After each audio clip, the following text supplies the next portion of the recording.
So today we're going to talk about the state of the states. Essentially, it's a module on different aspects of state level performance in India.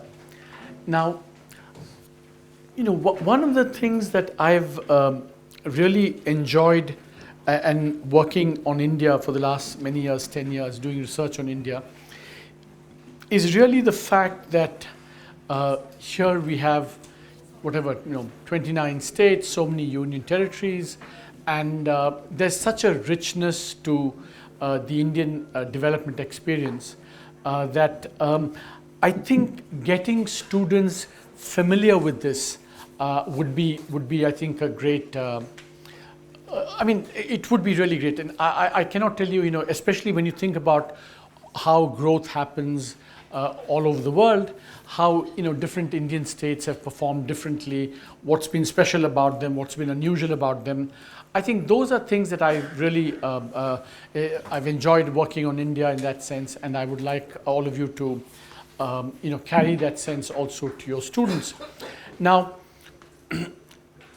this session in particular, I will also spend a little bit of time, occasionally talking about pedagogical tools and how, for example, I look at data and how I analyze data and so on. So, because I think getting students familiar with data will be part of what makes them interested in economics and attracted to economics.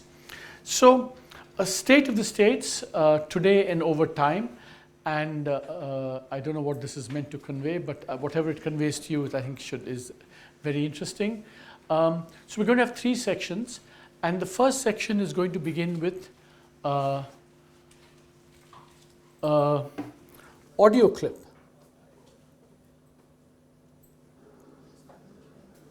Please understand, Your Excellency, that India has two countries, an India of light and an India of darkness. The ocean brings light to my country. Every place on the map of India near the ocean is well off, but the river brings darkness to India. Done? Yeah. So can we switch the mode also? Yeah. So the first cut at India, of course, is the famous cut between peninsular India and, I don't know whether I'm going to get into trouble or not, the India in the middle. Whose voice was this? That's a very good question. So firstly, this is a clip from a book by Arvind Adiga, The White Tiger. Okay. Yeah, The White Tiger. You'll have to pretend that it's actually the voice of the author, Arvind Adiga, who did that. Don't ask for more details in terms of whose voice it actually was, but it's Arvind. So I don't know how many people have read this book. I think it's a wonderful book about India, or drawing attention to some of the social dimensions of the Indian development experience. But at one cut, you could say that basically we have two Indias. So in the old days, we used to say there's the Bharat and India, agriculture versus rural. But over time, we got used to this distinction between peninsular India and the India in the middle, comprising BIMARU, Bihar, Madhya Pradesh, Rajasthan, Uttar Pradesh, the Bimaru states, and this distinction between peninsular India and hinterland India actually goes back to a lot of development experience, which says that geography matters a lot for development, and that places that have favorable geography, and one dimension of that favorable geography is being close to the ocean, therefore you're more open to trade influences, you intermingle more with other countries. So there's a long tradition going back to that. And of course, whether that's exactly the reason why Gujarat and Tamil Nadu are, have done better than states in the middle, I would leave you to, I think there is something to that. These seafaring parts of India have had more exchanges with people outside. And so, but then I'm sure you could think of times in history when this was not true. After all, at some point in time, Agra was and Delhi were more well off than other places. So, but in any case, recently it's true that Peninsular India has done better than. And this is a map which shows that darker is worse, lighter is better, but broadly it is true that Peninsular India has done better than in recent years than hinterland India. So then if you wanted to think about India along these dimensions, you could say, has geography mattered for development or not? And you could kind of explore that. Now, so one way I think one could begin to get students interested in India, or firstly just to know their states, to understand what's going on, is to simply go through a number of indicators to see how the different Indian states have been performing. Now, it's post-lunch. I don't want to, at some point, the more data I throw upon you, the more you'll fall asleep. But I think there is some interesting things that we should look at as we go along. Yeah. So the first question is, how rich are the Indian states? So we have, which are the richest states and which are the poorest states in India, and you can see that Goa, Delhi, Sikkim, HR, Haryana, Uttarakhand, Maharashtra, Kerala. These are the richer states. You see that, in all these state comparisons, Goa and Delhi are kind of, exceptional states, which one should, whenever one does an analysis, one should probably do the analysis with and without Goa and Delhi and some of the states, because there is something special about them. And you see that, and we've drawn the poverty line as well. And you see, of course, much of India is above the poverty line. India, by definition, in the middle. And of course, you see, Madhya Pradesh, Uttar Pradesh, and Bihar are pretty much, at the trailing at the back of the pack. And you see also the differences between the richest state, Bihar, and say the poorest big state, say Maharashtra. I think there's a factor of maybe even 4 in terms of how rich they are, or even 5, in fact, between the richest and poorest states. So this is again now how one should get students to engage with this data. For example, this is 2014 data, a per capita state domestic product. What do people use for data on state level performance? For example, per capita data. Do you know what sources that you use? This data that we use, I think, comes from EPW, right? CSO. Okay, so it comes from the CSO. But when Danny Roderick and I did our work on the performance of the Indian states and the Hindu growth, the one thing we discovered is that if you want a consistent state level series on GSDP going back in time, it's actually not that easy. And the EPW Research Foundation has a database which goes back to the mid 70s, I think, right? To the mid 70s. 80s, 80s. Actually, the data that Danny and I used went back to 1960. Yeah, and NSDP goes back to 1960. Yeah. GSDP from 80. GSDP from 84, exactly.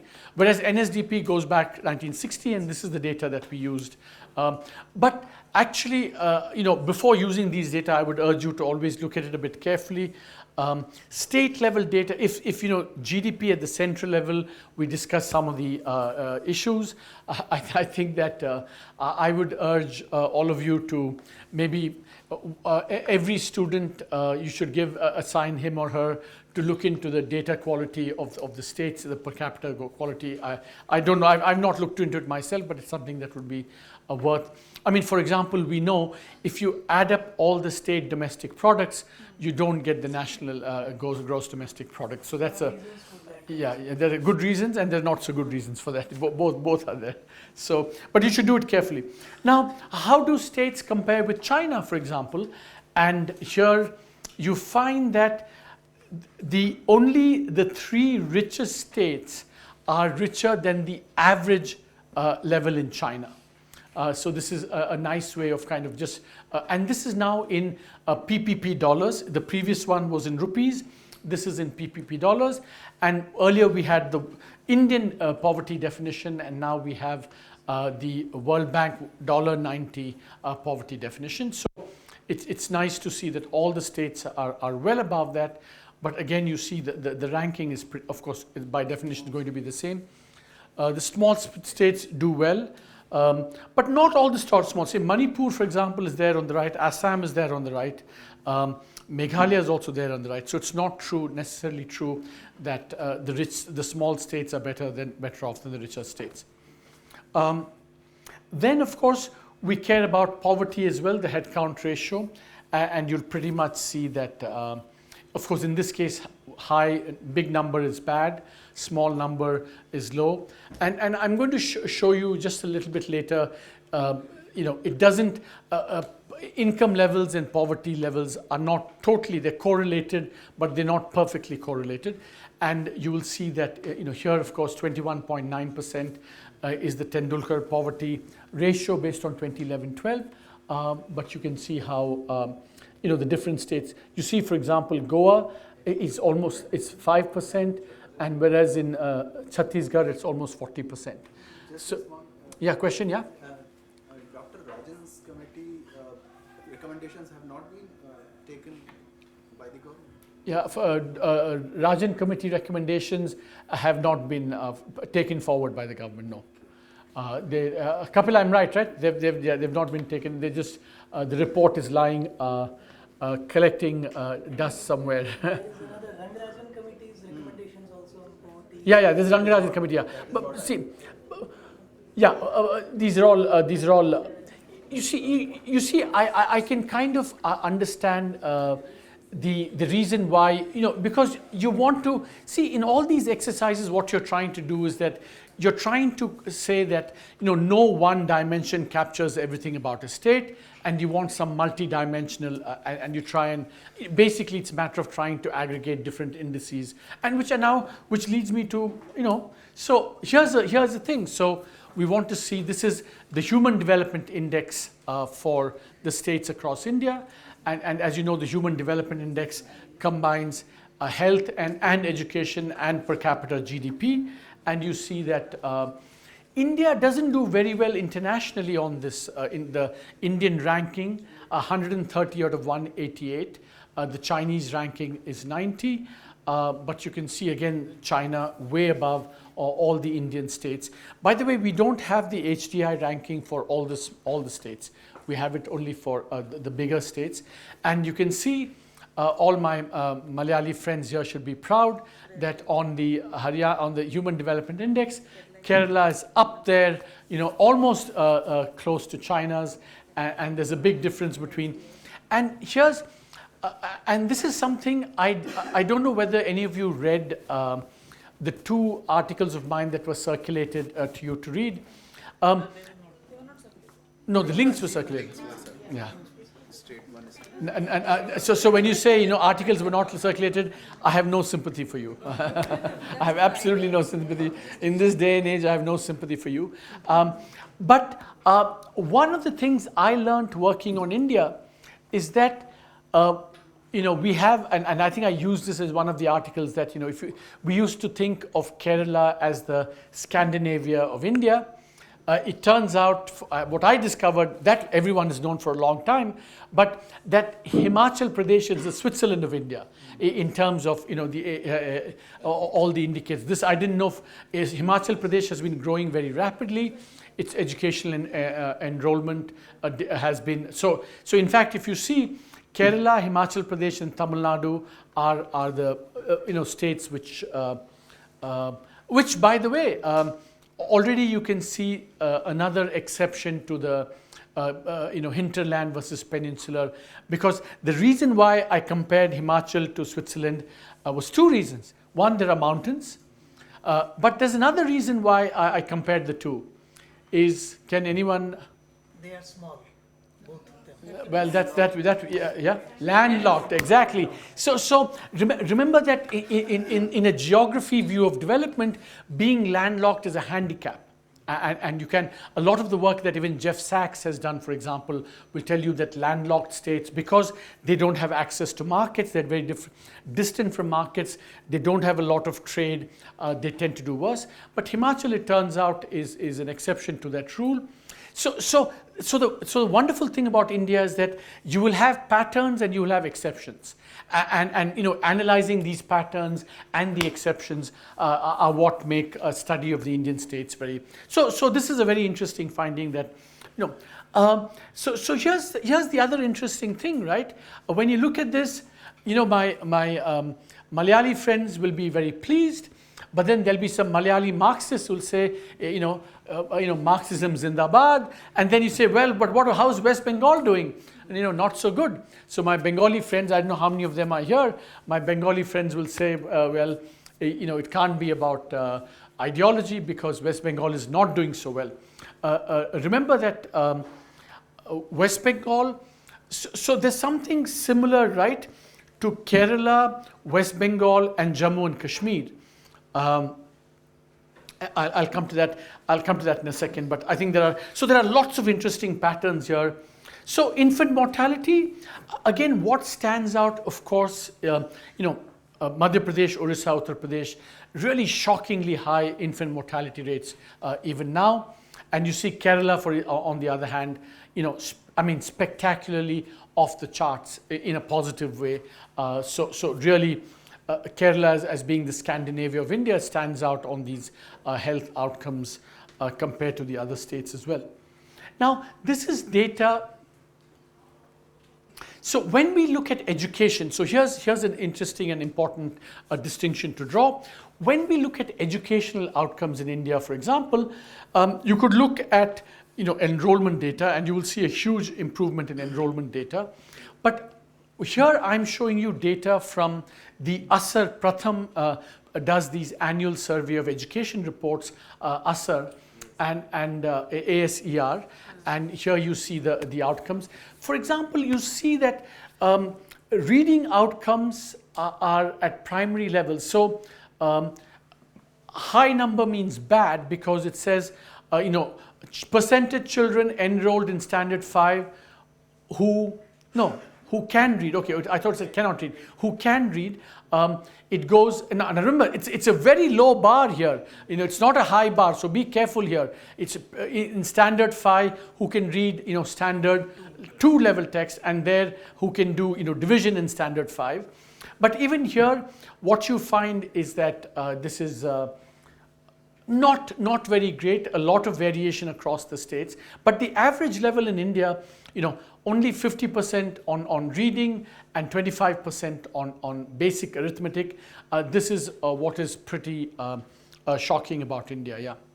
So this report is particularly for rural India only. It's government school, not all schools of India. No. No, it's urban. You're right. They only do rural, but I'm not sure they do only government. I thought they did. Okay, you're right. They probably only do government schools. Yeah, I knew they didn't do urban at all, but only government schools. Yeah, but but remember that I have seen data on private schools as well, and it's not hugely different in private schools. What is true is that primary school teachers, for example, are paid much less than teachers in government schools, 1/3 or 1/4. So in that sense, you could say that value for money is greater, but in terms of outcomes, there's not a huge difference between the two. So one more thing is if, for example, I showed you enrollment data, this would be very, very high in India, and it would be much more uniform across India. Whereas learning outcomes are much different, and there's more variation across the states there. Now, okay, so now I've been through a bunch of data on India, but now I want to take you into. So here's a kind of a rule of thumb, and I'm going to get into trouble. When you present data, for policymakers and people who have very little time, always present data on one dimension, just what is happening, one dimensional data. Poverty is coming up, poverty is coming down, this has a lot and this little, etc., etc. But when it comes to the students, I think you should go into 2 dimensions. And I want to give you a sense of how I look at data when I kind of do my research and add this. I always like to do things in 2 dimensions. So just to give you, I'm going to give you a few examples. So this is Human Development Index on the vertical axis and per capita income on the horizontal axis. Now, we know that they should be highly correlated for 2 reasons. They should be highly correlated because the Human Development Index, part of it is per capita GDP. But the interesting thing for me is that, it's not as highly correlated as it should be. Income and human development, and so what I look for in data that I look at, I hope this is going to work. Yeah. So you see this pattern, right? And then you say, yes, very good. But then you have to look at both the patterns and the outliers to the pattern. So notice here that Jammu and Kashmir and Kerala stick out in this chart. And Tamil Nadu doesn't stick out as much. Remember, when we looked at,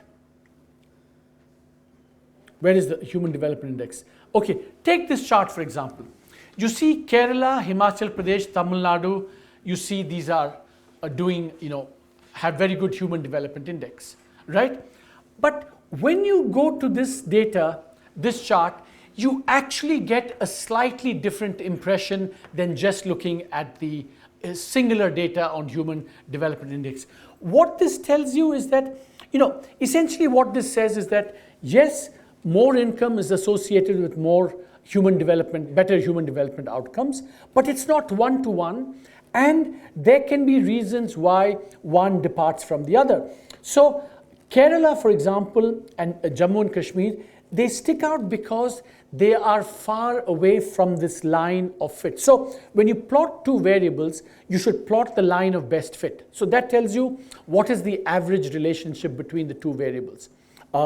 And points close to the line, basically they say, yeah, they are close to the relationship. But points well above say, so for example, Jammu and Kashmir says, for its level of income, Jammu and Kashmir should have been here on the Human Development Index, but actually it's much here. For its level of income, Kerala should have been here, but actually it's much higher. So Kerala and Jammu and Kashmir are in some sense big outliers in this relationship. And then when you go and actually look at the history of Kerala and Jammu and Kashmir, you will see, yes, there is a reason for this. For example, in Kerala, we've had, there's been a lot written on the fact that it had a matriarchal system, and the emphasis on education that happened, and also because educational reforms started much earlier with the Communist Party and EMS Nambudiri part and so on. And so you see straight away there are good historical and state-specific reasons for why Kerala sticks out there. Like similarly, Jammu and Kashmir, one of the unknown, people don't know well enough is, Sheikh Mujib carried out early land reforms and educational reforms in Jammu and Kashmir. Yeah, Sheikh Abdullah. I said Sheikh. Sorry. I meant Sheikh Abdullah. I'm getting. Did I say Sheikh Mujib? Yeah. Sorry, I meant Sheikh Abdullah. Sorry, of course. You're more alert than I am. I need my espresso coffee, I think, very quickly. But this is so. A graph like this is actually highly interesting as a teaching device. But see, now notice that KA is Karnataka and GJ is Gujarat, but they are outliers on the other side. So for their level of income, yeah, exactly, they should have higher. And so then when you teach this in the classroom, you could then say, okay, go out and tell me, write a 3-page paper on, or 2-page paper on, or these days, I don't know what kind of assignments you set. Maybe you say, give me 7 bullet points instead of 2 pages, because, or write a tweet, write a tweet to summarize why, Gujarat is like this or Kerala is like this. I don't know how you do this, but this is a nice way of actually seeing the pattern and seeing the exception, and then seeing why there is a pattern and why there are exceptions. So these is for me, I've made a living based on this kind of chart basically. The dirty secret I want to let you know. This is the secret of my, so if all of you want to become chief economic advisor, I think this is the kind of chart you should look at and look at and look at, and then, but it's true that for me, looking at data like this is actually very, very important. Now, similarly, look at poverty and per capita GDP. Same thing that you see, of course, there's a very strong relationship. It's absolutely true that the poorer states, the per capita states with higher per capita GDP have lower poverty and vice versa on average, and that relationship is an average relationship. It's a strongly negative sloping relationship. But then you see straight away the exceptions to this. Jharkhand and Chhattisgarh, for their level of per capita GDP, they have much more poverty than they should have. Similarly, Kerala and Tamil Nadu and Punjab have, given their level of income, have lower levels of poverty than they should have. Now, a little bit later, we'll get into, we're going to see why this might be the case for Jharkhand and Chhattisgarh. Can anyone give an explanation? Industrialization and people taking away their money outside. Mineral-rich states, so the resource consumption. And second thing is GDP, not GNP kind of thing. Okay, so two very good points have been made. One is about the resource curse, and we'll just come to that. We're going to do that. The other thing, which I think is a very important point that's been raised, is the following. And this is something that's bothered me about research on India for a very, very long time. It's just that I don't know how to do this systematically and properly. Now, in a country like India, and we're going to show you, if there's a lot of migration and a lot of remittance flows across states, GSDP may not be the best indicator, and the point that you just made, it's a very good point. GSDP may not be the best indicator of standards of living. And of course, we've done all this, and I'll show you data. You can do all this in terms of consumption, which will capture the remittance effect. But better. Yeah. Consumption is better than income, not quite. But it's true that in India you should be looking, for this reason, lots of migration, lots of remittance flows. You should look at not just GSDP, however that's measured. You should also look at other indicators like consumption. And I really haven't seen any measure of the equivalent of gross national income in India that you find in international comparisons. So that's something. So one project would be that get data on remittance inflows into a state and see whether one can do better than just have GSDP. I think would be a very interesting exercise. So you see here that this is a relationship. It's not, therefore, this sort of just these two charts kind of then suggest that the question that you raised, sir, earlier, that one should be looking at development in a more multidimensional sense for two reasons. One is, one believes that income doesn't capture everything, but supposing income and all these other things were highly correlated, then you wouldn't need to measure these other things. But here we find that they're actually not correlated so much, or not fully or perfectly correlated, which means that these other dimensions do capture something over and above what this is, and that's why getting into multidimensional measures of development would be kind of quite interesting. Huh?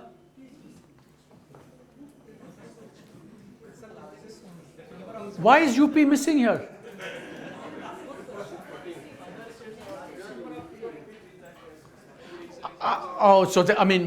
We have to redo this chart. UP is missing. Is UP missing here as well? No, UP is there. UP is here. Sir, for this Karnataka and Gujarat, don't you think that trading community is having the major reason? Because that marginal propensity to spend on education and health is a big thing. That community mindset. In the previous slide. Each one is going to have his own pet theory about why some state is doing well or not. But I think that, I would say things like being open to trade probably affect more things like income, maybe not, educational practices or health practices, but that's something. But here's let me convert our mistake into a learning opportunity. So the question I'm going to ask to all of you, which you will have to answer, is, had Uttar Pradesh been on this chart, where would it be? So, would it be here or here? Okay. See, now here's the thing, right? I can tell you where this is going to be exactly on the x-axis. All I have to do is go to the previous chart, and I know on the x-axis per capita income, UP is here, so it's about, let's say this is about 42. So 42, 0 to 50, 42 will be somewhere here, right? But the question is, we don't know whether it's going to be here, or here. Below, I can guarantee you it will be above the line. Above the line. This is, my friends, we have to do this today and come back and tomorrow to show this graph again. This is the thumb rule. UP will be with Bihar.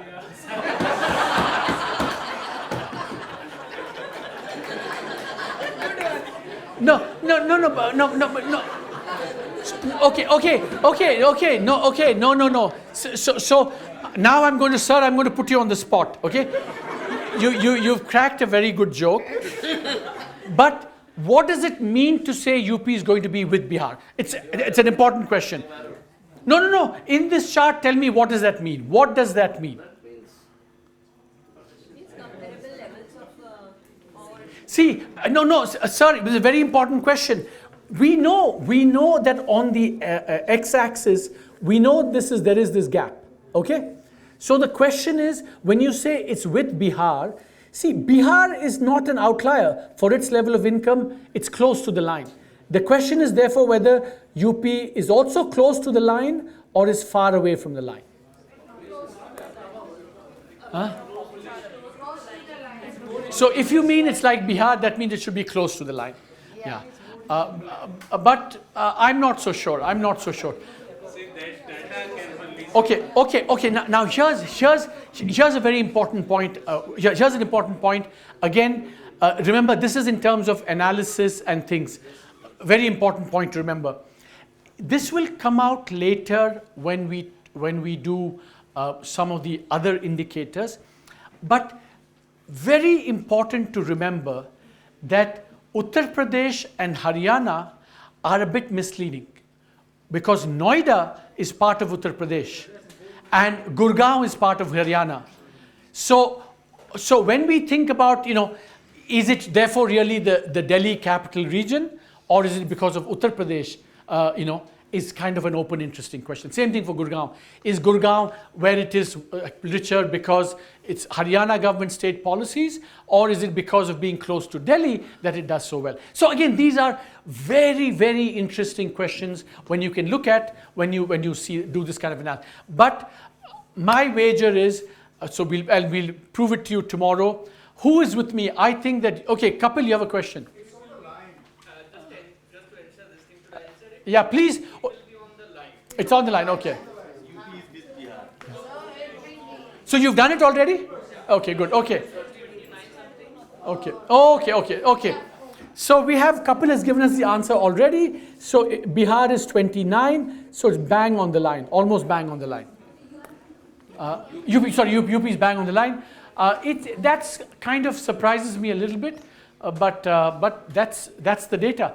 Okay, yeah, you've never asked a question, so please do. Sir, two very good questions. Yeah, into the mic.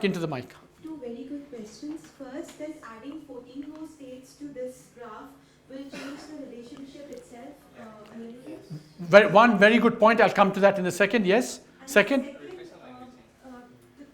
about Jharkhand and Chhattisgarh, just the fact that they have a large tribal population along with with nationalism? Could that also be another? And along, okay. So this is exactly the discussion I wanted to have on this. I was fearing that this would become a very boring, oh, happens in this state, but this is exactly what I mean as a pedagogical device. Two both excellent observations and questions. Now, sorry? Yeah, but true. So let me just say that whenever you do this analysis, and let me assure you that when we do this in so many different ways. You include all the states and take away some of them, because you don't know what is the right way to do it. I mean, should, for example, Goa be in this or not? Because remember, in this, one state is one data point. And so Goa has the same weight as Uttar Pradesh. And there's no correct answer to this. So that's why in order to do this kind of analysis, you should do it with the big states, do it with all the states, do it taking out some states, maybe have a population cutoff and say, below this you shouldn't have, because there's no good answer. Because yeah, you could do a population weighted relationship, and I'm going to show you something like that in just a second. But these are exact. And the second thing, of course, is that, Jharkhand and Chhattisgarh, it's kind of related to the natural resource curse point, because we'll take you through some data here about what happens, what is common to states like Jharkhand and Chhattisgarh, that they do have more insurrectionary activity, therefore weaker institutions. Now, why that's the case also, we can explore a little bit with the data. But I feel that just this discussion is now making me very happy that you don't need coffee, and certainly I do need the coffee, but I'm not getting the coffee, so I don't know what's happening. But anyway, you kept me awake. One question?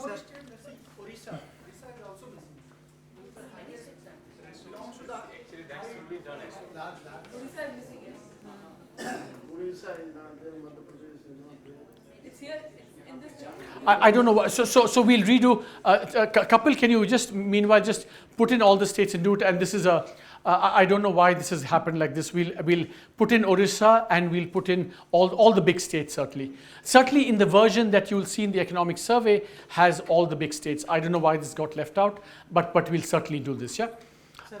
Yeah, but it's true, but the point that you made is a very important point. So tomorrow, actually, I'm going to come back to this chart, and this is what I'm going to show everyone in response to the very good question that was raised, is that I'm going to show you this chart and the chart with all the states. Notice, I think the deeper point that the lady made is the following, that what is the pattern? We can see whether the new slope line will be the same or not. And then which are the outliers might also change as a result of that. So you see, so that's going to be so let's convert our mistake into a learning opportunity, and let's do that right away. We'll show you juxtapose and exactly the question that does it change the relationship, does it change who's above? It's something that we can show to you. But that would be a really good exercise as well. So someone had, question? Okay, now my friend, now we're getting into, okay, there's another level of complication. Okay, now when you do this analysis going back before some of these states were split, then, so supposing you do the analysis going back to 1980, then you have to work with combined states. True. But supposing you're only going to do it afterwards, then it's true that you should only work. My suspicion is that here UP is divided. UP does not have Uttarakhand. Correct? It's separately there. Yeah. Okay. Now, exactly. So in this, and therefore, we have Chhattisgarh, Jharkhand. So we have Jharkhand and Bihar separately. So this is post-divided states. But when you do this going back in time, you have to have it as one state. Okay. So now, remember I said one dimension for the politicians, 2 dimensions for the students, and for the sophisticated students and the researchers, 3 dimensions. Here we show Here, the object is not necessarily to show you the, what is being shown here, but notice now that the states are now shown in terms of bubbles. The size here, just as a learning thing, the bubble is proportional to the number of poor in a state.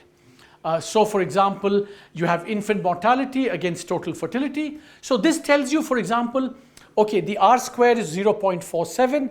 That means that this is not a very strong relationship. It is not the case that fertility and mortality are very strongly related. That's one thing you take away from this. And the other thing you take away from this, of course, is that, you see, is this relationship, for example, more true for the states with more poor or less poor? And so you can answer these questions. One thing I really would urge you with your students is that throw them simple data like this and get them to get their hands dirty in the data and explore the data, because that's, I think, economics now more and more is about understanding and using data. But quite apart from that, it's just, for me, the data makes these things come alive, and then you can go off and explore all the interesting things about this. By the way, this one has Orissa, this one has UP, only the previous one we'll fix, but this is, okay. Now, when I said earlier that, you could talk about one India, you could talk about two India, we could talk about, Bharat and India, that's one, agriculture, rural, and then you could talk about, peninsular India and hinterland India, and then you can also then go further and say that within these states, there are actually very, very different models of development. Now, you think of Gujarat and Tamil Nadu as being the states where manufacturing has done the best. You think of Kerala as a state where it has two dimensions. One is, of course, the whole human development index that we've seen, but it's also a remittance-reliant state, international remittances. So its pattern of development is very, very different. Skilled services, this is part of what I called yesterday the precocious Indian development model. I think that Karnataka, Tamil Nadu with the IT and all that are different states. Within the hinterland model, we're going to do, for example, we're going to do, we're going to look at this, the special status, whether, aid, natural resources are special states or not. And then there's a very interesting model, which is Himachal and Uttarakhand. I'm going to show you something. Okay, let me show you some charts to illustrate this. Manufacturing. Okay, sure, we show you a map, which are the most manufactured. So the darker the color, the more the manufacturing. The lighter the color, less manufacturing. And this is the relationship between manufacturing share in GDP and per capita GDP. So the question is, and you see on the chart straight away, look where Uttarakhand is. And look there, Uttarakhand and Himachal, look where they are. They are kind of manufacturing-based models of development. And does anyone know the answer to why that could be the case? Tax concessions. Just tax concessions, big part of this. So a good example of...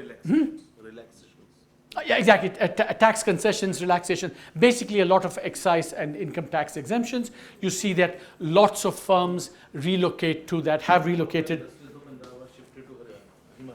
Exactly.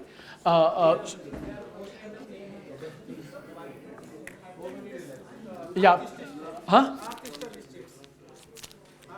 See, northeastern states, we don't have data for some of them, but we do have for Assam. And Meghalaya.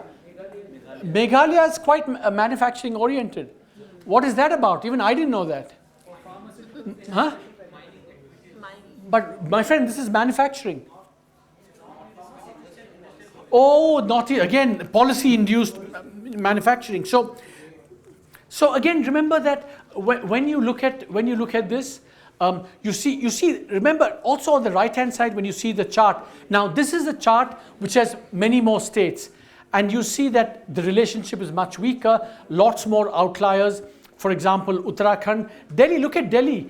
Delhi is, now this is a good example where Delhi, qua Delhi, is very misleading, because if you were to add Gurgaon to Delhi, this would change completely.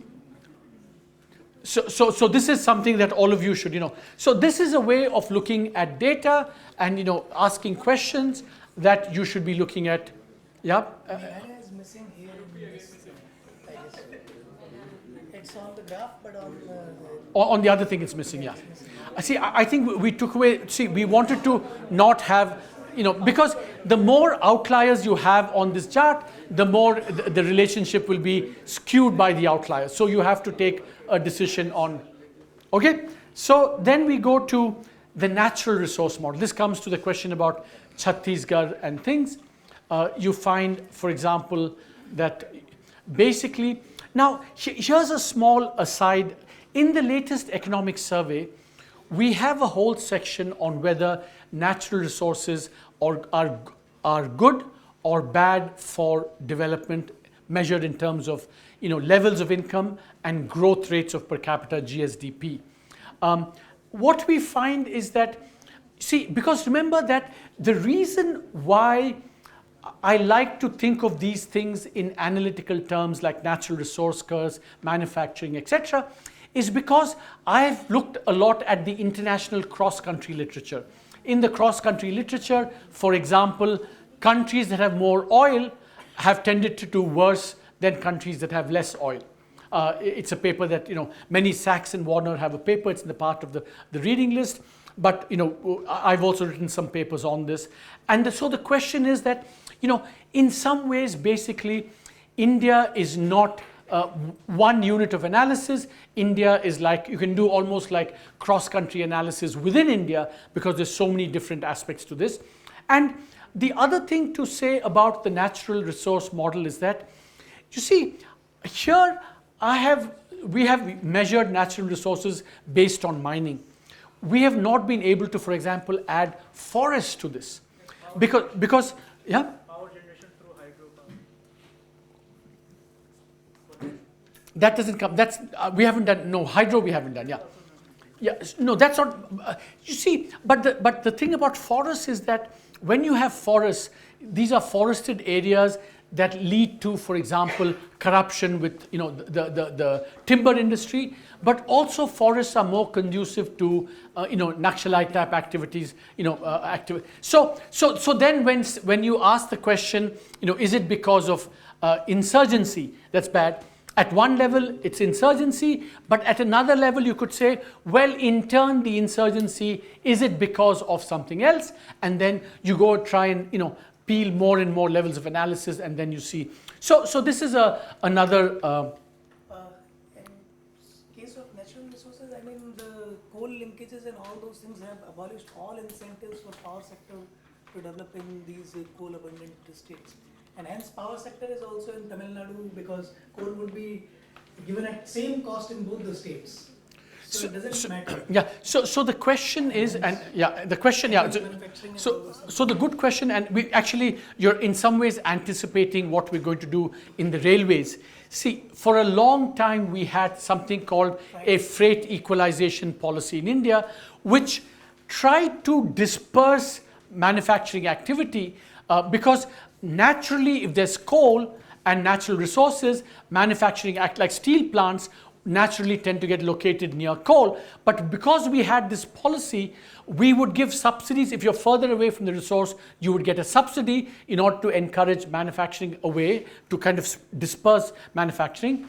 And until recently, Punjab had a steel mill.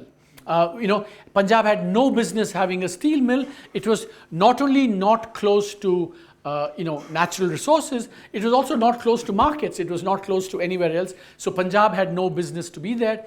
So in fact, going back, therefore, when we discussed Indian economic history, I mean, as it is, it was getting overloaded. But you could argue that another objective of Indian economic policy at that point was, in fact, to achieve regional spread of economic activity, and freight equalization and some of these other things were kind of related to that.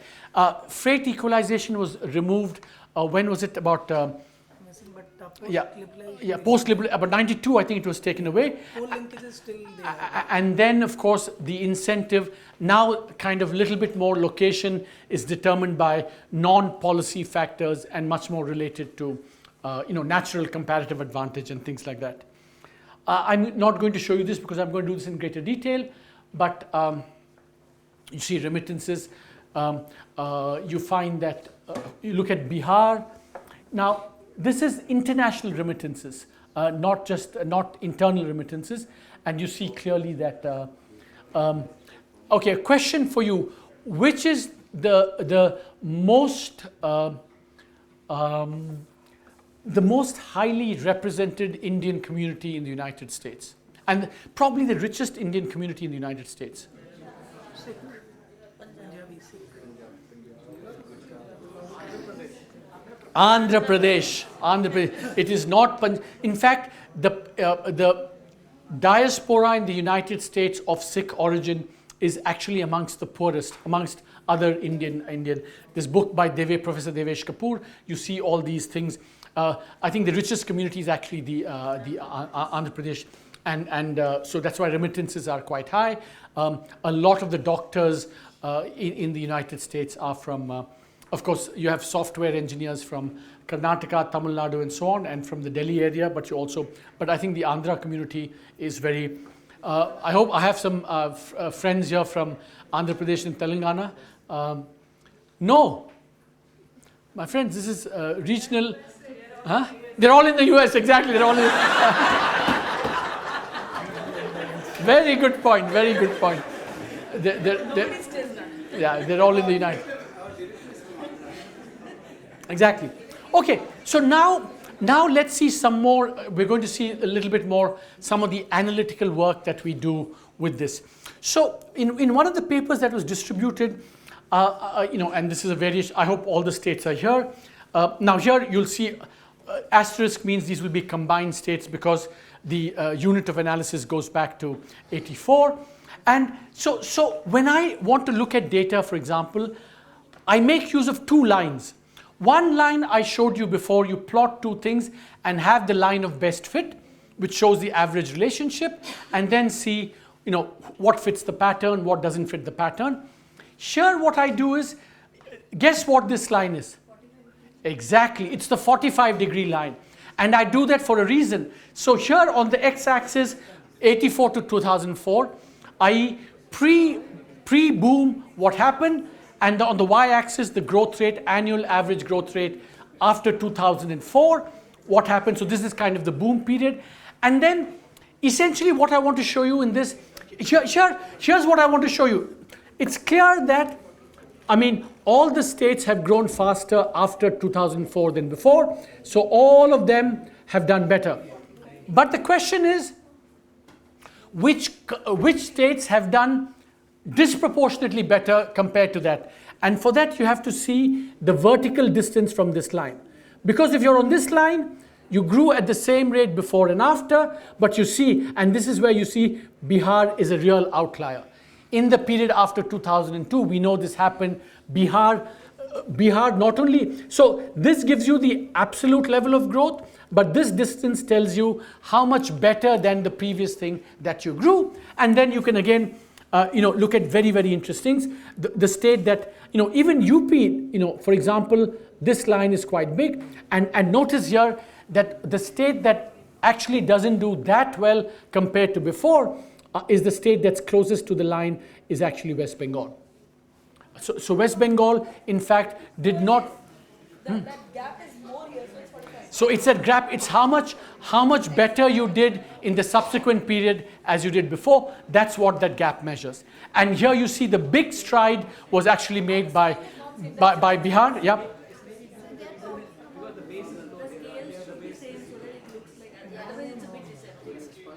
Sorry. One conversation at a time. Just one conversation. The first question is that there's a base effect. There's not really too much of a base effect in this. These are all you're not starting at. Growth rates are dependent upon obviously on an initial starting point to some extent, but this is a really meaningful change in this. The second question is that is it distorted by scale? I don't think there's any scale distortion here. On the x-axis, Oh, I see. Okay, That okay. makes it slightly deceptive.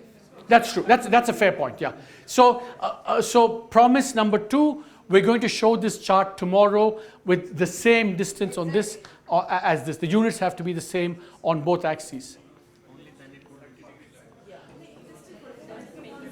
It's still a 45-degree line, but no. So essentially, what we're saying is that, okay, sorry. Let me take back that point. I think that there would be a little bit of a kind of perspective difference if you had to compare this with this, because here this is this and here this is this. But if you're just looking at these numbers here, I think they are comparable and you don't have to.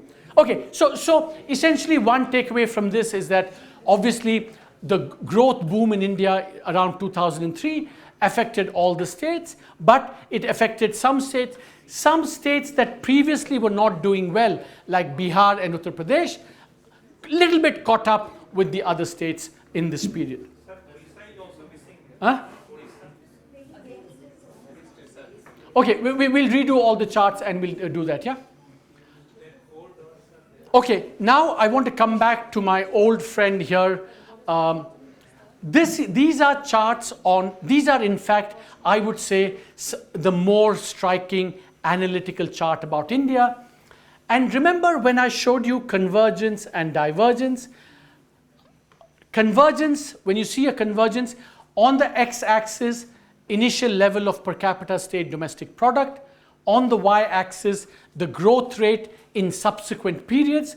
We said that if there is convergence, this line should be strongly downward sloping, negatively sloped.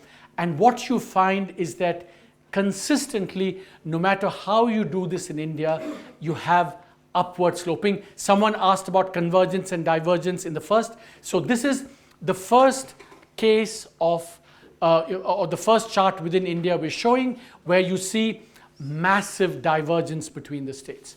So that, states that are initially poor actually don't grow, they actually on average seem to grow slower than states that were rich, so that even the initial gap gets magnified over time, because the poorer states are growing slower, the richer states are going faster, and then this is, and again in this there are outliers, but the fundamental striking fact about growth in states within India is that there is massive divergence and not convergence.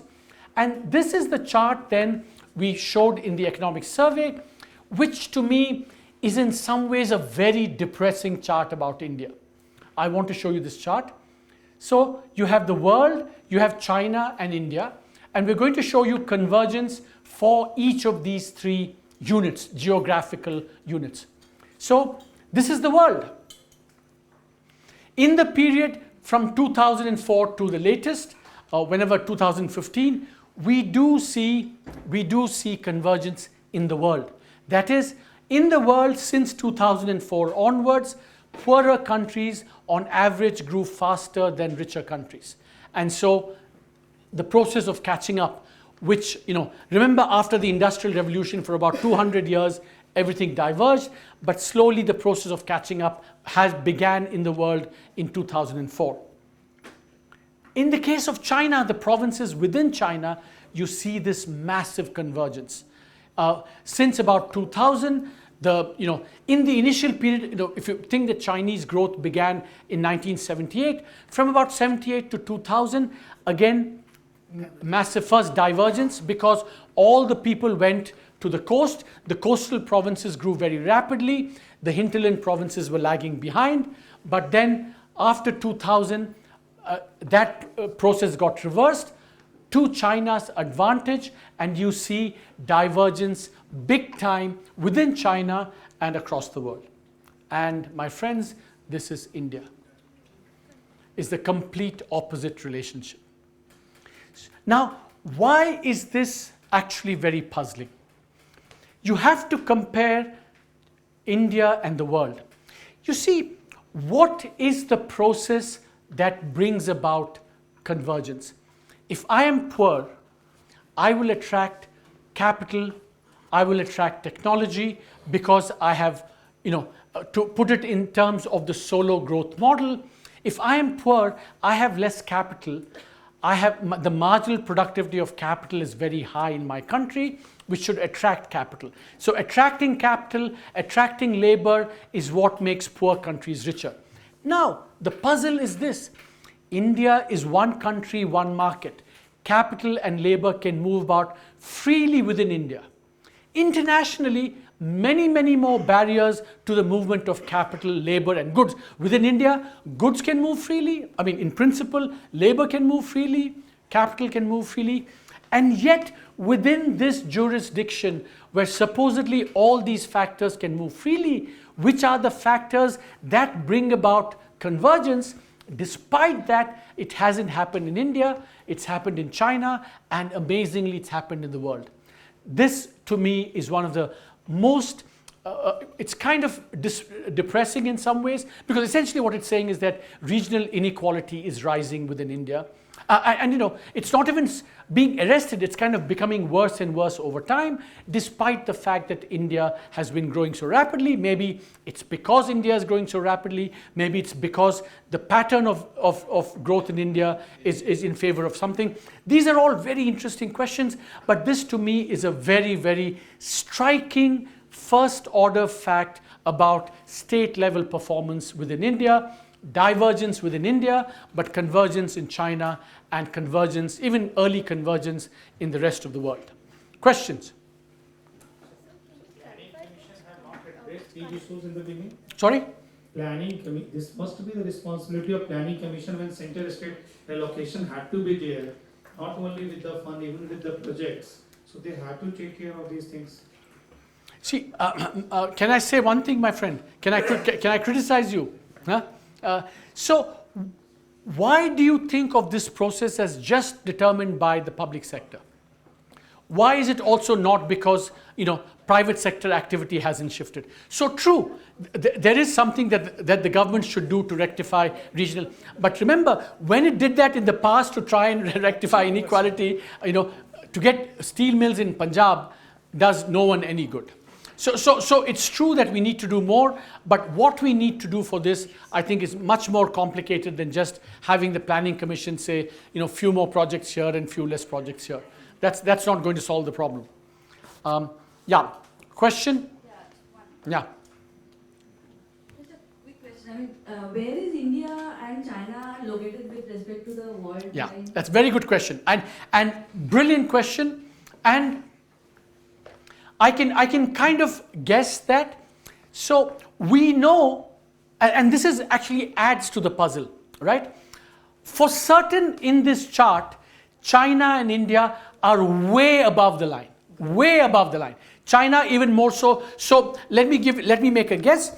We know that China is kind of a middle income country. These are the rich countries.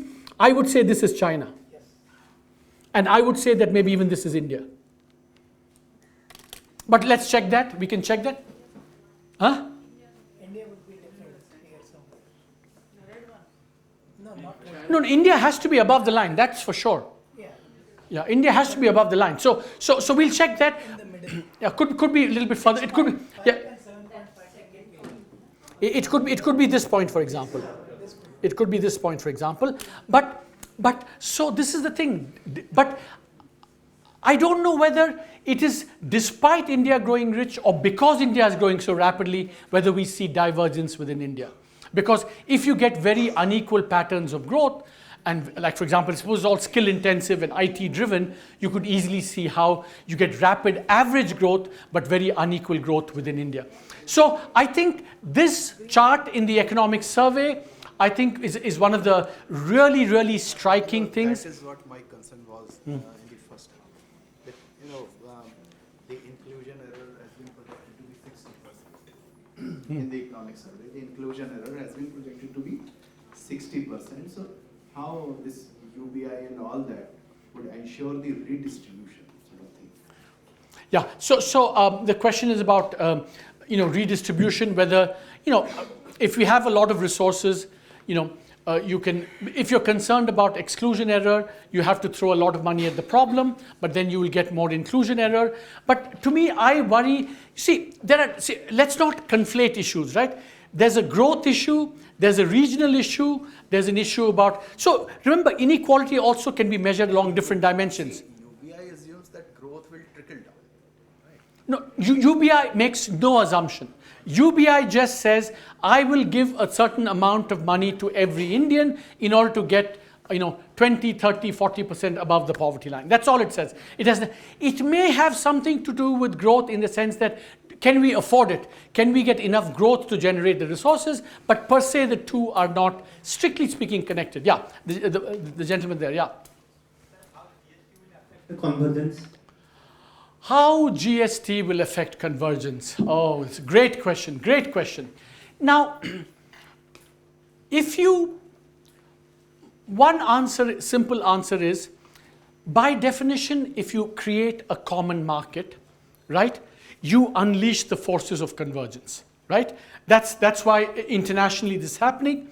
But I say that a little bit tentatively because after all, we are a common market and yet we haven't seen this. But hopefully if you do the GST, however, the reason I cannot be too, one has to be careful is that if you read the economic survey chapter, we have a chapter on internal trade. It turns out that today, Uttarakhand, for example, Uttarakhand has grown because of the current system. When you go to the GST, some of these exemptions will have to go. So how does that work? You see? So the current pattern of activity has been a response to current taxes, right? You take away those distortions, you're going to get a new pattern. We don't exactly know, but you would think that first order, because if you create a common market, that means there should be more equalization. In response to your question, it's a very good question. It could be the case that you're right. It could be the case that, not just in terms of projects, but in terms of tax policy, we created redistribution, the exemptions. So when you take them away, let's see how it's going to change. But you can't say for sure. But broadly, because you're going to create a common market, you should hope that the forces of convergence will be unleashed in India. I think that this is a chart that all of you should use and reuse in your classes and do variations. So one question that came up was, look, now this is just a matter of, I'm just talking aloud here. In all these versions, for example, on the big one, or on the blue dots, we in some versions said, let's at least name the significant countries, so associated, which is China, which is India. That's something that you can do. That's something, but you can't do it for all the things because then the chart gets too messy to interpret, too messy to look at. But that's something you can certainly do. For example, I could have put up the provinces, the names of provinces in China, but then, not many people are familiar with that, so it wouldn't mean that much. But we could do that for the Indian states. We could say which state is where. So these are all things that you can play around with the data, and you just learn a lot by looking at this data, by seeing what the patterns are, international patterns, domestic patterns, patterns within other countries. And I think, so for me, this chart is probably a chart that has a lot of pedagogical value and that you should use this in some form or the other. Yeah. So when we were talking about... Into the mic. When we were talking about where India and China lie in respect to the world, I think they would probably lie closer to the line of convergence, because in that case, we are talking about countries as a whole that are converging, and India and China are probably converging faster. So faster means this. Remember, faster means that you'll be up above the line. Faster means high. So faster means you're going to be above this line, and we know that China is middle income, so this is probably definitely China. India is somewhere 7.5, maybe how much. So it has to be above the line because it's doing, China and India have been growing much faster than other countries. Do you think 2004 is too dated that way? No, see, remember, this is the initial starting point. This growth is from 2004 to 2014, I think. This should also be part of the axis. Labeling, yeah. Sorry, one last question, and then a question there, yeah. Into the mic, please, sorry if you don't mind.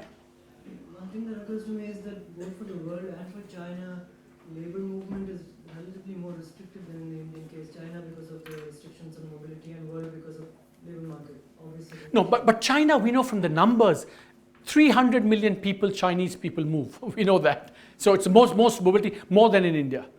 But for the world, you're right. China is off the charts in terms of internal mobility, despite the hukou system. Despite the hukou system. So then migration is not a disincentive for governments to invest in a particular place because you haven't escape, a livelihood escape clause. Yeah. So see, in China, the hukou thing comes up that, migrants don't get the social services that residents do. And so over time, you want to address that. It has all kinds of other implications. But in terms of sheer first order effects on, income and earnings, migration has been, in some ways, it has been the driving force for convergence in China, because after all, they've plowed money back. And then, of course, over time, the Chinese government has also, as wage rates have risen in the coast, started to move investments into the hinterland. Yeah, sure. Yeah, into the mic, please. What is the source for the data? So source for the data for the world development indicators for the world, for China from Chinese national statistics, which I got this through some contacts, and they're also probably publicly available. And India is the CSO. Very good question. Yeah, all numbers are in PPP, right? All numbers are in PPP. Yeah. We converted all into PPP. And but for earlier diagrams, you always used log of per capita income. We have not used PPP. See, remember, don't confuse. Log is something nothing to do with PPP. Yeah. So we have. So when you do just within India, you don't have to do PPP. When you have to do international, you have to do PPP. So for every state, we apply the Indian PPP factor, which may not be strictly right. That's another thing. So for example, across states in India, it's not at all obvious that the same PPP should apply, because the logic of PPP is that poorer places will have cheaper services. A haircut in Patna and a haircut in Bangalore are probably cost very, very different things. So in that sense, it's possible that, if you did that correction, things change. But as far as I'm aware, nobody has done PPP calculations within India. And I promise you, I've thought a lot about trying to do that, but just haven't had the time. Also, it'll be very data intensive. Okay. Yeah, one last question before we move on. Sir, divergence may not necessarily be bad. Convergence is desirable, one might think. But, India could be depicting a different kind of a growth model. So for instance, like the unbalanced growth model. So it could be just, a phase that we might be going through, and eventually India might go into convergence, say, 25 years down the line. Okay, a good question, the two aspects, but let me focus on one, that it's all a phase. Eventually, everything will come good, for example, right? Things will happen. The problem is that if you look at the Indian data, it has not happened for 50, 60 years. If you look at, when the early growth theory people did this, Robert Barrow and Salai Martin, they did this for the US states, they've done it for the Japanese prefectures, they've done it within Europe, and you basically find that maybe for some time in the development process, this divergence continues, but over time it should happen. And I think to some extent, certainly I can say that since about the 60s or 70s, we haven't seen convergence within India. And if anything, in 2004, the latest period, it may have even been aggravated. So we don't yet see the light at the end of the tunnel in terms of convergence within India. Now, in terms of the other question, I think we do need to worry, because this means that regional inequality is spreading. And if you think that income inequality is a source of concern, regional inequality might also be a source of concern. So, which might provoke, for example, I'm sure in all these interstate discussions, when they say how much resources should be allocated. We used to have the Gargill formula. Now, for example, even the 14th Finance Commission transfers that I showed you, they depend upon per capita GDP, some of it. So that means that there's going to be some more resources going into redistributing incomes that will have consequences, say, for growth and other things. So it's very complicated, and it's not always, it is something that one has to worry about. Or let me put it this way, I would be much more happy if that red line were downward sloping than it's upward sloping. Okay, last question. Is it required to have a structural break? Because then only we can have a better projection for convergence. Sorry, can you repeat the question into the mic, please? I'm actually more concerned with instead of understanding period from 2004 onwards, is it possible to have a structural break and compare for the convergence so that we can have a clear estimation of? So my response to you is that please go ahead and do it for different time periods. 2002, 3, 4, 5, 6. Choose your thing, and you'll find pretty much the thing is the same. But check for yourself. Check for yourself. Now, I just wanted to. It's taken a lot longer than I thought. Because I think the discussion has been more lively and more engaging than I had thought, to my very pleasant surprise. So let's I want to show you some charts. So far we've been focusing just on per capita GDP. You'll see, for example, this is a plot of the Indian states against all other countries. Per capita GDP on the right hand, on the bottom x-axis, infant mortality. And you do find that, notice that most of the Indian states are above this line. So basically, that for our levels of income, these states have much higher mortality rates, except again, you see Kerala is an exception. So even in an international comparison, Kerala does very well, but the other Indian states don't do as well. And for me, this was actually, when we did this in the survey, this was a very striking and new finding for me. We plot total fertility rates in India. And what you find is that fertility has declined in India extremely rapidly. There are still some states like Bihar and UP which have high fertility rates. It's plotted log, so you don't see the exact absolute value. And I can tell you that the numbers below, West Bengal, Punjab, Tamil Nadu are all states where fertility now is below replacement level.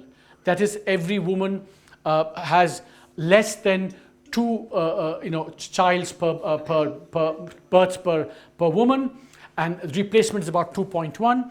So essentially, fertility has collapsed in India. And we're going to come to the demographic dividend. Certainly in the southern states, it's collapsed, and in West Bengal. So God knows what the Marxists did. Incomes weren't very good, but certainly, the Bengalis, fertility patterns are very similar to. So Kerala, the two Marxist brethren can, sit together and have a drink and say, we did the same things and we did it right or wrong depending on your point of view, but they did the same things and they've done. So migration, I don't know why it should affect that, because you're measuring fertility in terms of the people there. I don't know whether it really affects this or not. But this is very interesting that fertility rates in India have come down a lot, which is going to happen. Okay, so I've been through all this. Now I'm just going to give you go through natural aid and natural resources. So in my own research work, I've done a lot of work on foreign aid and natural resources. Given that we have a little bit of time, I'm going to tell you a story. I don't know how many of you watched. There's a TV interview which Raghu and I gave about a year and a half, 2 years ago. So for those of you who've seen that, I'm just repeating myself. Sorry, but it's a very interesting story. Is that we were both at the IMF. Raghu was the chief economist. I was also in the research department. So we wrote this series of papers basically saying that foreign aid did not help long-run economic development. We didn't say it hurt, but we said it certainly doesn't help. And accidentally, so when you write research papers, they first come out as IMF working papers. they came out, and I don't know, some journalist got hold of it, 4 days before this major international conference on aid. It was called the Gleneagles Summit 2005, when all the rich countries in the world were getting together to say we need to provide more aid. Here were two economists, the chief economist and another economist from the IMF, basically saying that aid doesn't work. So what happened was it appeared on the front page of the Financial Times, and all the people, the senior staff at the IMF and the World Bank were very, very unhappy with this. So I remember the morning it appeared in the papers, the front page story of the Financial Times. It turned out that after the previous night, Raghu had gone off on work to Europe, so I was left alone, and I was hauled in by the managing director of the IMF to his office.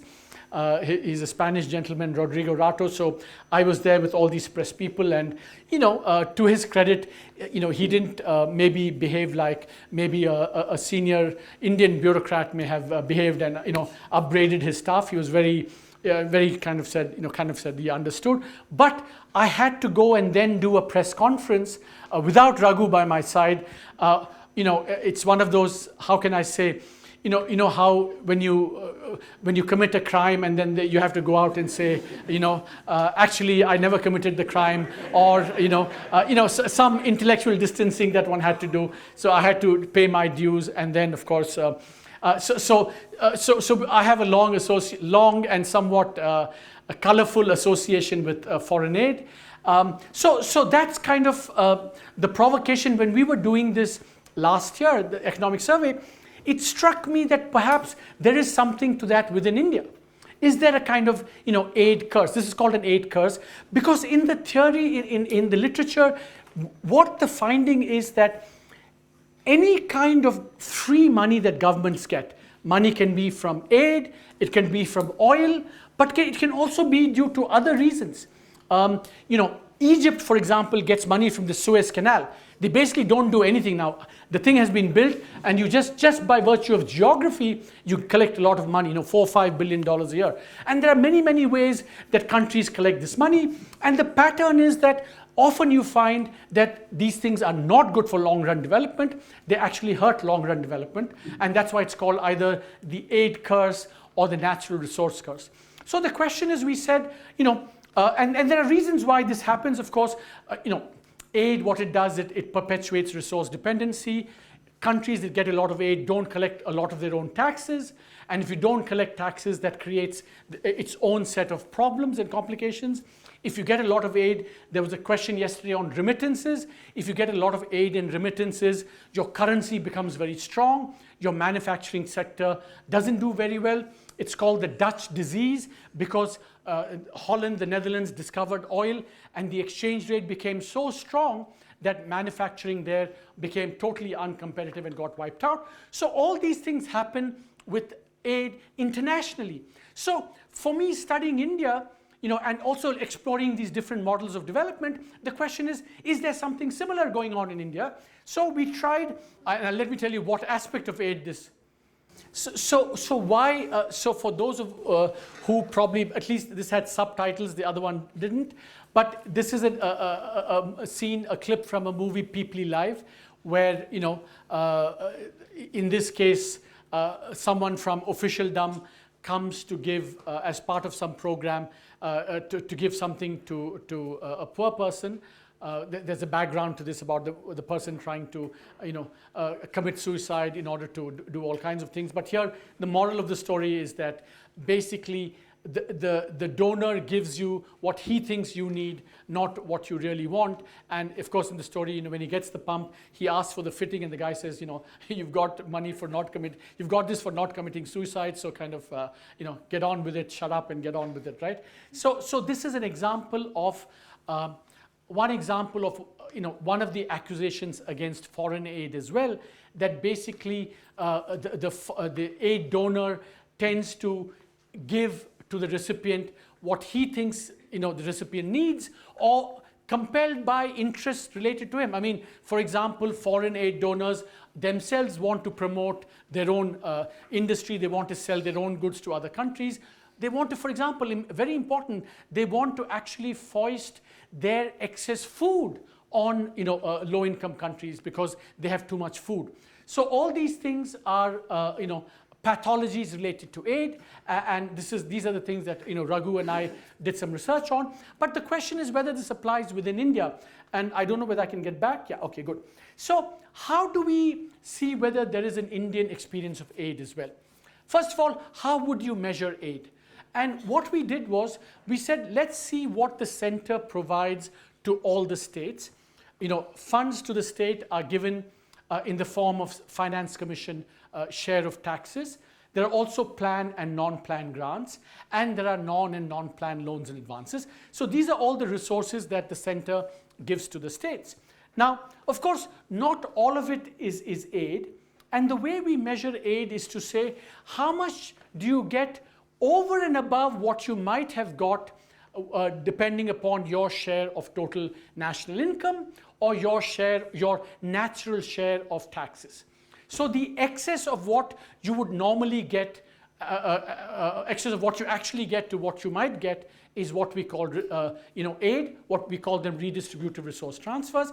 But two things to keep in mind, of course, very important, is that there are two big differences between foreign aid of the kind that Raghu and I studied and this within India. Is that one is that foreign aid in principle increases national disposable income. You get more money, so you get your pie goes up. But nothing of that sort happens within a country. It's just internal resources being redistributed. The disposable income state increases. No, but not, as I said, aggregate doesn't go up. Yeah, the aggregate doesn't go up. Augment overall national disposable income. And then, of course, the donor-recipient relationship is very different. Within the country, we do have, democratic and other mechanisms for dealing with this, interstate councils, the finance commission, whereas in the donor-recipient relationship internationally is very different. So I'm saying this because, again, you can't take one concept and apply it literally to another context. There are differences. You must be aware of those differences. And what do we find? So sure, first, this is the calculation of these transfers per capita for each of the states. And what you find, sure enough, is that those states are the Northeast and Jammu and Kashmir. It turns out that they get the most amount, and you can see that there are some positive recipients and there are some negative recipients by definition, because it's one pool, someone is giving and someone is receiving. And there you see the magnitudes are pretty big, and that's why we drew these lines. These are the urban and rural poverty lines, and what you see is that per capita transfers are very substantial for these northeastern states. So then, does it improve? So does it improve per capita GDP, say state per capita GDP? And let me take you to the chart that I skipped by.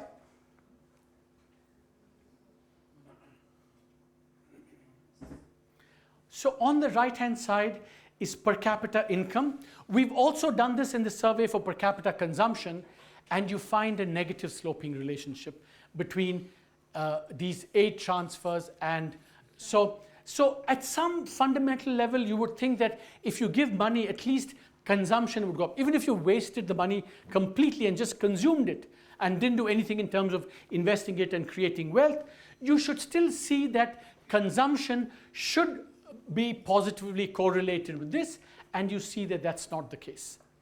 And here you see that it's a chart which shows which are the states that are receiving, the red ones, the states in the middle, and the green states are the states providing aid. And you see, so in some sense, this is prima facie evidence of a kind of aid curse even within India. Now, it's actually a very exciting topic of research. So we did a lot more in this. For example, we said, does it affect manufacturing share? Negative relationship. Does it affect governance? Negative relationship. Does it affect own tax revenue collection? Negative relationship. And then we do all kinds of fancy things with it. We find persistently a negative relationship between these transfers per capita and this kind of all the things that you associate with the aid curves internationally, you also tend to find domestically. What is governance index? Okay, governance index. So you should go and read the report. But here, the way we measure governance is transmission and what we call ATC losses of state electricity boards. Oh yeah, 100 minus. So up means good, down means bad. So lots of losses, fewer losses. Yeah, that's one indicator. It's an indicator actually that I used in the paper that I wrote on India's development pattern. But it's a very good indicator of, because remember, ATC losses have a lot to do with corruption, leakage, etc., etc. Not a perfect indicator, but it's a good indicator. The mic, please. Does this mean it's an argument against your UBI that giving money that way? All the time you have said. A very good question, right? So I'll come to that question in a second. So the question is that, is this an argument against giving UBI or not? Yeah, and that's a good question. I'll come to that because, in a sense, what we argue at the end of this is some kind of, at least for natural resources, we say some kind of UBI as well. So is there a contradiction? I'll come to that in a second. So one of the things we say is that you should have we should have UBI, and you should have. So here's the thing: in the 13th, if you remember when we did the Finance Commission, in the 12th Finance Commission, 17% of the horizontal share, weight of 17%, was given to your own fiscal effort. In the 13th Finance Commission, that went to 0. So if this is true, we argue that we should go back because own tax revenue effort does seem to be negatively correlated with how much aid you get. And we know, getting states to mobilize resources is a good thing, not a bad thing. And so one of the recommendations we say is this. Now, you've asked a very good question. But the answer is that there is no inconsistency at all. Because in one case, this is given to the state. And in another case, it's given directly to households. And that's a big difference. In fact, the natural resource curse is a problem because all this money comes to governments directly without them having to earn that money. So if you give that to households, and then if you need it, you have to tax them back, that's a completely different relationship between the state and citizens. So it's very different whether, the money, giving it directly to the people and giving it to governments. Very, very different pathologies. And that's why I think that's the difference between a UBI and money that goes to states. Okay, we have to, a question. Yeah? Mike, please.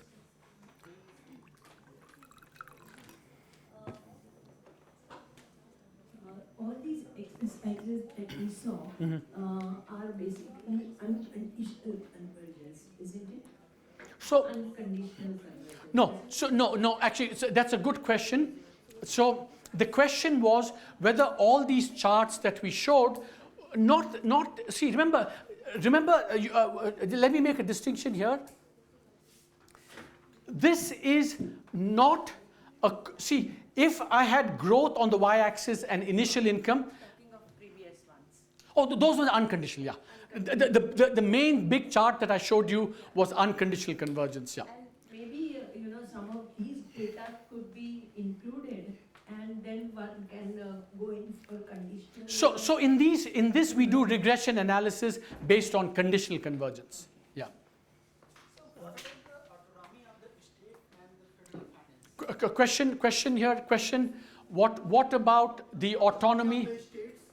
And the federal finance. You have to be clear. What do you mean by that? Elaborate on the question. Actually, if we have a direct benefit transfer coming from the center to the individual, then what about the relationship between the state, within state and between the state and citizens? So that's a very good question. Now remember, that's why I said the UBI could be done either by the central government or by the state governments. And how they do it will then affect all those relationships that you mentioned. So it would very much depend upon how you did that. So Rangit, I have an answer. Rangit has a response. Please, the mic. One second. Wait for the mic. See, we are not arguing for doing away with gross devolution. What we are saying is, whatever is the RRT going to a state, which is the contribution over and above their contribution to the GDP, a part of that can be directed as UBI. That's all. So gross devolution, we are not making an argument of replacement of gross devolution of center to states. Good clarification. And yeah, you've not asked questions. You've not asked. Why don't into the mic, please. So my query relates to the foreign aid. Like DFID is doing some very good work in Africa. So Are you saying that based on evidence or because you know someone in DFID? I read it. No, I've not seen. No, see, I don't mean to say anything. No, apart from DFID, I know there are some problems with AIDS apart from DFID. So that's why I picked up DFID. Okay. So my question is that if we can learn some lessons from, you know, the model that they follow in terms of monitoring the projects. So could that not work? And you know, instead of just saying that aid down, like you know, we don't take.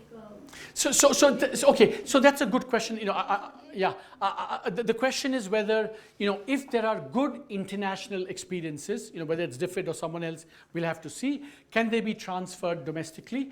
I think that, of course, we should learn from all international experience, but I think we have to be a bit careful in this because the donor-recipient relationship internationally is very different domestically. I think part of the reason Ranjit gave his very careful clarification is that, you see, within a country, we have very different decision-making governance procedures. You know, if collectively we decide internally that, you know, redistribution is important within a thing, that's a democratic decision.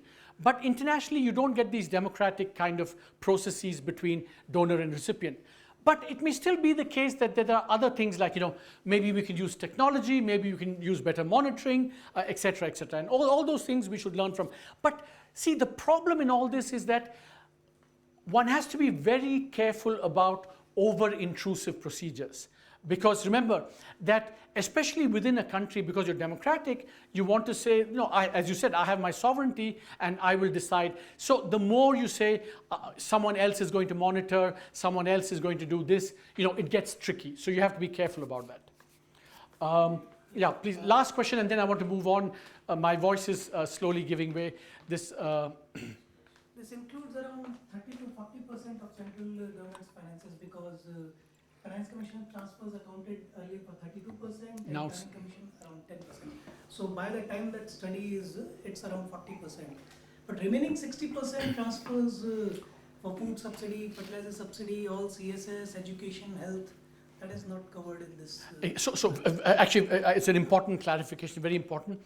So in our definition of our redistribute transfers, we don't, for example, look at government spending that could have similar effects. So for example, you know, the government could also redistribute via spending. Yeah. You could take the fertilizer subsidy, right? Some more may go to Punjab, less may go to the other states. So we haven't done that. And you know, in fact, we say that in the study very carefully. It's much more difficult to get the data on that, you see. So what in principle you will need is at least the major expenditures, you know, how does it thing, because that also could be, and then the question is that how much of it is a transfer, how much is, you know, should have gone in any case, you need to make those decisions as well. So, but yes, but we haven't considered spending in this. One last question, because my friend there is just dying to ask this question. In concession to your, you know, deep anxiety and enthusiasm, you are allowed one question. Sir, actually this is interesting, so that's why you know, thank you very much for the compliment, sir. So, sir, only my concern is that based on this trend, suppose I look at, you know, manufacturing as percentage or, you know, as compared to RRT transfers, it may be the case that the state with having, you know, high RRT, they put less you know, spending on manufacturing. So just based on the trend, we cannot have any. I'm going to stop you. So remember, again and again, you say, why is manufacturing an outcome of state spending? It may be, it may not be. After all, you know, private sector can come and do manufacturing. It's not only the state that does manufacturing. So you are in a socialist mindset. I think we need to take you to a place where they can intellectually kind of pump some, you know, some of the socialist thing out of you and get you some. Actually, exercise is not complete. Comparing with RRT transfer and UBI transfers, one is for individual. Yeah, sure. In that regard, in UBI there is a possibility of high moral hazard also. Whereas in this case, it's all about regulations, right? Problems of regulations or corruptions. So why is it the case that we cannot able to compare? If you are comparing, then what are the possibilities? In any case, we cannot draw any causal relationship from these tables. First, your trends to some extent understood. Sorry, your some relationship is understood, but no causality is actually based on this. I'm sure you're doing some. It's a very good point. Correlation is not causation, but. If you're in a mood for torture, intellectual torture, I can take you to causation. We have some causation slides here. But that depends upon your ability to take some torture. But I'm going to free you of the torture and not go into this. But in the slides and in the chapter, you can see how we've tried to tease causation. It's not perfect, but it's there. But on your first point, I think that it's not a question of regulation or things. It's a question of who gets the money. Whether it's the government that gets the money or the people that get the money, and that changes everything. That changes everything, and that's the point. Okay, so now I'm going to quickly do the last thing, which is the demographic dividend. We all keep hearing about India's demographic dividend, absolutely true. But just to understand what the demographic dividend is, and here my friend Ananya is going to help me if I make some mistakes. Ananya is here? Oh, yeah. So what we mean by a demographic dividend is when you have a young population. And why is that good? A young population is more productive, they're more entrepreneurial, young populations save more and invest more. So all kinds of good things. The fiscal base is bigger because you have fewer dependents, both young dependents and old dependents. And a lot of economic research has taken place, saying that across countries, if you look at the East Asian countries, almost all of them, including China, experienced a massive growth boom when their populations were young and when they had this demographic dividend. And in the Indian case also, it's true. Now, just as a technical point, the way we measure the demographic dividend is the ratio of the working age to non-working age. One means equal number of working age to non-working age. More than one means young population. But in this, what the statistical evidence shows is that it's not just the level of this, but if you have a rising rising number of young people, that also contributes to the demographic dividend. So what is interesting, this is a chart that shows this exactly the ratio of working age to non-working age for India and a bunch of countries. And what is interesting is that India's demographic profile is distinctive. It peaks later, as you can see, all these countries have peaked earlier, India peaks later. It peaks at lower levels. Our level is here, Brazil, Korea, China is here, but ours lasts longer. And it's almost because we are peaking later and at lower levels, it also lasts longer. Now, why does this pattern happen? It has to do with fertility rates. If you get very sharp declines in fertility rates, you will see more the pattern that you see here. You see boom, boom. Of course, in China's case, what is the key determinant of this? The one-child policy. All of you know China better than I do. But India's fertility, even though we saw earlier that it's coming down pretty fast on a cross-country basis, it's still So a lot of work has been done to quantify how much additional growth you will get because of the demographic dividend. This is additional to what you would get normally. And essentially the point here is that the peak of our demographic dividend is actually this decade. After that, the demographic dividend comes down. And that's why in the survey we say it's a time to act quickly to maximize the potential from this. And this is very interesting. So in a sense, we have two Indias, peninsular India and hinterland India. I'm going to be generous to my Bengali friends and say, I will include you as part of peninsular India. After all, it is, you could extend. But the point is that the southern states and West Bengal have begun to age already because their working age thing has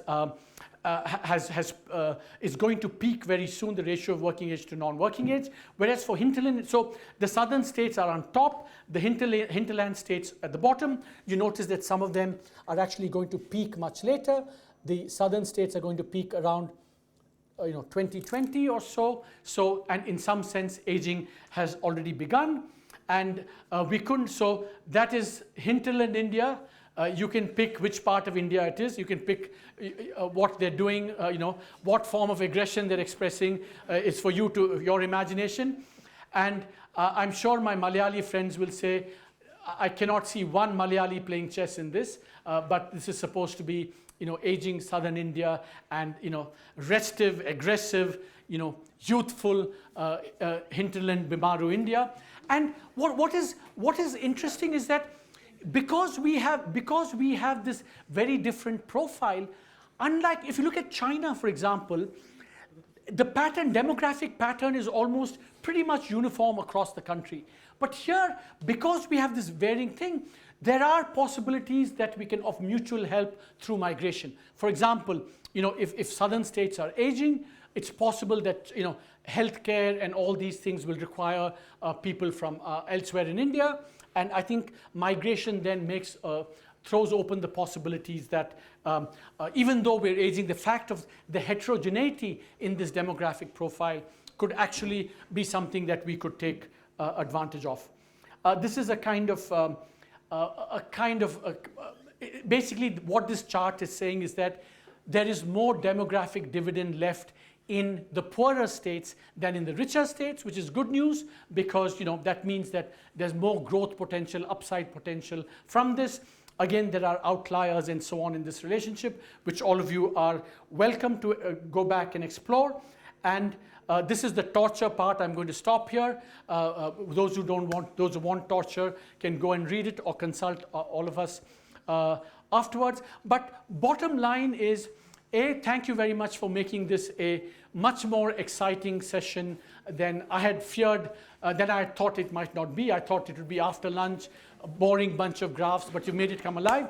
But I think that this is, think of it this way. As students, as teachers, India offers this rich possibility of, so many different experiences. We have the luxury almost of being able to examine the world within India. So many different experiences, the precocious India model, the manufacturing model, the remittance model, the West Bengal model, the aid curse. I haven't even gone into, I could have spent more time on the agricultural, some very interesting things happening on agriculture. Is it possible, for example, that Punjab has over-specialized in agriculture?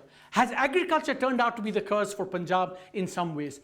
These are questions that I think are rich, terrific to explore in greater detail, and really offer immense possibilities to all of you to kind of use and make your students kind of get really involved and interested in these kinds of issues. So thank you very much. We have, some people are dying to ask questions. The floor is open. No, let's give someone else. Yeah. First, that person, yeah. Stand up, please. Sir, I have one question regarding this demographic dividend pattern. Although you are talking about this demographic dividend pattern is a very good thing, but if you look at the present era, there is a jobless growth phenomena which is actually extensively being studied. And second thing is that when you are talking about the low income states, they are basically going and they are in the phase of demographic dividend phenomena. But whereas if you look in the particular states, the employability and the skill level is much more less. Even in terms of education, the graduation level percentage is hardly 7 or 8%. So don't you think that this demographic dividend may be a demographic nightmare for these states? Okay, question. Could the demographic dividend be a demographic nightmare? See, one thing, I think it's a very good question because we have to remember that demography is not destiny. Demography offers potential and opportunity. How we take advantage of that will depend upon what we do. So if we don't create the jobs, it could have the thing. But here's what I think is interesting about India, that if there are all these people in, say, the hinterland where, as you said, the demographic dividend is you know, most rich there at this point of time. But if, for example, employment opportunities are less, in India, you can move. And that's what's happening in India. So it doesn't have to be the case like in countries that, you know, oh, if you're going to have a dividend, you have to create the employment only there. India, because it's a common market and the possibilities of migration, which we'll show you later on, offers possibilities that, if there's a lot of people in Madhya Pradesh, they can go to Gujarat, they can go to Karnataka, they can go to Uttarakhand. That mobility means that we have more degrees of freedom than other countries or other places might have. But it's true that demography is not destiny.